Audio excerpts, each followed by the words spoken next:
नमस्कार दोस्तों, स्वागत है आपका इस यूट्यूब चैनल पर। मैं राजकुमार यादव आपका स्वागत करता हूं। तो दोस्तों आइए देखते हैं, आज हम एक नया टॉपिक लेके आए हैं इंग्लिश के ग्रामर से, जो है क्या है, डायरेक्ट और इनडायरेक्ट नरेशन। बहुत ही अच्छी जानकारी इसमें आपको बताया गया है। तो डायरेक्ट एंड इनडायरेक्ट नरेशन आपको पढ़ाया जा रहा है, आज बताया जा रहा है बहुत ही सरल भाषा में। उम्मीद करते हैं आपको समझ में आएगा। आइए देखते हैं डायरेक्ट और इनडायरेक्ट नरेशन होता क्या है। डायरेक्ट और इनडायरेक्ट नरेशन होता क्या है। देखिए, डायरेक्ट नरेशन जो होता है वो प्रत्यक्ष कथन होता है, और इनडायरेक्ट नरेशन जो होता है अप्रत्यक्ष कथन। यानी जब आपको कोई व्यक्ति कोई बात बताता है तो डायरेक्ट होता है, और जब उसी व्यक्ति द्वारा बताई हुई बात को कोई दूसरा व्यक्ति आके घुमा फिरा के आपको बताता है तो क्या होता है, इनडायरेक्ट नरेशन होता है। तो देखिए, आपको यहाँ पर भाषा बताया गया है। जब कोई संज्ञा अपनी बात सीधे कहे तो उसे डायरेक्ट नरेशन कहते हैं, और जब उसके द्वारा कही हुई बात को कोई दूसरी संज्ञा किसी अन्य संज्ञा से कहे तो उसे हम क्या कहते हैं, इनडायरेक्ट नरेशन। बहुत ही आसान है। तो आगे देखते हैं, इनडायरेक्ट नरेशन के तीन भाग होते हैं। इनडायरेक्ट नरेशन कितने भाग होते हैं, तीन। क्या क्या होता है, पहला क्या होता है, सब्जेक्ट। दूसरा क्या होता है, रिपोर्टिंग वर्ब। दूसरा क्या होता है, रिपोर्टिंग वर्ब, जिसके बाद क्या लगाया जाता है, कॉमा लगाया जाता है। और तीसरा क्या होता है, रिपोर्टेड स्पीच। इसे इन्वर्टेड कॉमा के अंदर रखा जाता है। एग्जाम्पल के माध्यम से समझिए। देखिए, ये है आपका क्या, ये जो हिस्सा है एग्जाम्पल, जैसे देख लीजिए, Ram says I have not eaten food. ये आपका सेंटेंस दिया। सेंटेंस में समझिए क्या कौन क्या होता है। तो जो पहला है वो क्या है, ये सब्जेक्ट है। जैसा कि हमने बताया तीन भाग होता है। इसमें राम क्या है, सब्जेक्ट है। और दूसरा हमने क्या बताया, रिपोर्टिंग वर्ब। रिपोर्टिंग वर्ब कौन है इसमें, सेज। ये क्या है, रिपोर्टिंग वर्ब। रिपोर्टिंग वर्ब, ये आपका रिपोर्टिंग वर्ब है। और कामा, इन्वर्टेड कामा। देखिए, कामा कौन होता है, ये पहला वाला जो इधर वाला है ये कामा है, और बाकी जो दो ऐसे बने हुए वो क्या है, इन्वर्टेड कामा है। यहां भी रहता है। और ये जो इन्वर्टेड कामा के अंदर हिस्सा है पूरा, यहां से यहां तक, ये क्या है, रिपोर्टेड स्पीच है। क्या है, रिपोर्टेड स्पीच।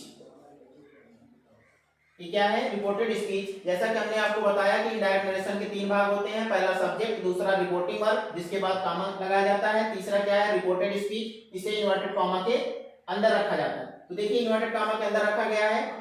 तो इसको मैंने आपको बताया ताकि आप जानिए कि कौन सब्जेक्ट होता है, कौन रिपोर्टिंग वर्ब होता है, कौन रिपोर्टेड स्पीच होता है। आइए देखते हैं इससे रिलेटेड कुछ अगला रूल, जो बहुत ही, आइए देखते हैं। अभी हमने आपको डायरेक्ट इनडायरेक्ट के बारे में बताया, उससे रिलेटेड कुछ रूल देख लेते हैं जो आपको डायरेक्ट से इनडायरेक्ट बदलते समय बहुत ही सहायक होंगे। तो देखिए, डायरेक्ट से इनडायरेक्ट में बदलने के कुछ नियम हैं जिसे आपको याद करना होगा, ध्यान देना होगा। पहला रूल क्या है, इनडायरेक्ट बनाते समय कामा और इन्वर्टेड कामा को हटाकर दैट का प्रयोग किया जाता है। इसका, दैट का, जहां कामा और इन्वर्टेड कामा लगा रहेगा उसको हटा करके क्या लगाएंगे, दैट का प्रयोग किया जाता है। एवं रिपोर्टेड स्पीच के सब्जेक्ट को, बाकी अभी हमने पीछे बताया, रिपोर्टेड स्पीच का जो सब्जेक्ट होता है, रिपोर्टेड स्पीच के सब्जेक्ट को मुख्य सब्जेक्ट के अनुसार परिवर्तित किया जाता है। मुख्य सब्जेक्ट के अनुसार क्या किया जाता है, परिवर्तित किया जाता है। अर्थात अगर फर्स्ट पर्सन रहता है, रिपोर्टेड स्पीच का अगर जो सब्जेक्ट है वो अगर फर्स्ट पर्सन है, आई बी, फर्स्ट पर्सन क्या है, आई बी। जैसे देख लीजिए, पर्सन हमने आपको नहीं बताया, बता दे रहे हैं। पर्सन कितने होते हैं, तीन। पर्सन कितने होते हैं, तीन। एक फर्स्ट पर्सन में आई और वी होता है, और दूसरा होता है क्या, सेकंड पर्सन में क्या होता है, यू होता है। क्या होता है, यू।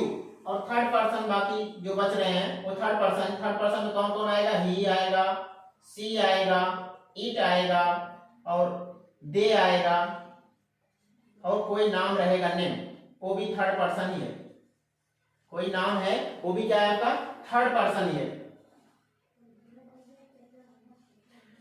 तो देखिए, पर्सन थोड़ा समझ लीजिए। पर्सन कितने होते हैं, तीन होते हैं। फर्स्ट पर्सन, सेकंड पर्सन और थर्ड पर्सन। तो फर्स्ट पर्सन में कौन आता है, आई और वी आता है, और सेकंड पर्सन में कौन आता है, यू आता है। और बाकी जितने बच रहे हैं प्रोनाउन, पर्सनल प्रोनाउन होते हैं, सात होते हैं। आई, ही, सी, इट, यू, वी, आई, दे, सात होते हैं। सातों में दो फर्स्ट पर्सन हुए, आई, वी, और यू क्या हुआ, सेकंड पर्सन।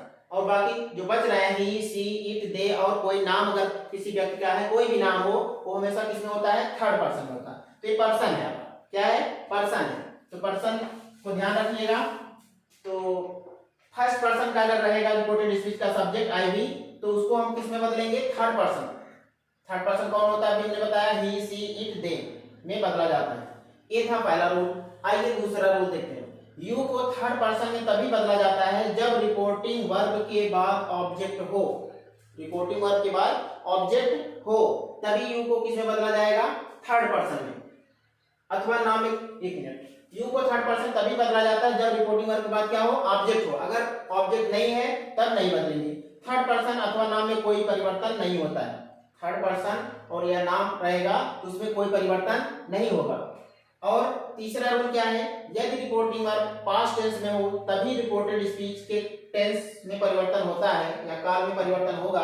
यदि रिपोर्टिंग वर्ब हमारा किसमें रहेगा? प्रेजेंट टेंस अथवा फ्यूचर टेंस में रहेगा। प्रेजेंट टेंस अथवा फ्यूचर टेंस में रहेगा तो रिपोर्टेड स्पीच के टेंस में कोई परिवर्तन नहीं होगा। रिपोर्टेड स्पीच के टेंस में कोई परिवर्तन नहीं होगा। तो ये था रूल डायरेक्ट से इनडायरेक्ट बनाते समय जो आपको करने, डायरेक्ट से इनडायरेक्ट बनाते समय जो आपका मदद करेगा। तो उम्मीद करते हैं आपको ये समझ में आया होगा। अब इससे एग्जाम्पल देखेंगे अगले वीडियो में इससे रिलेटेड, जो आपको बहुत ही अच्छे से समझ में आ जाएगा। बस आपको पहले इस रूल को क्या करना है? समझना है और याद करना है। तो अब हम अगला रूल बताएंगे अगले वीडियो में। तो आज के लिए इतना ही। तो उम्मीद करते हैं आपको समझ में आया होगा। यदि नहीं समझ में आया तो मेरे चैनल पे कमेंट भेजिए और मेरे चैनल को लाइक और सब्सक्राइब जरूर करिए। Thank you.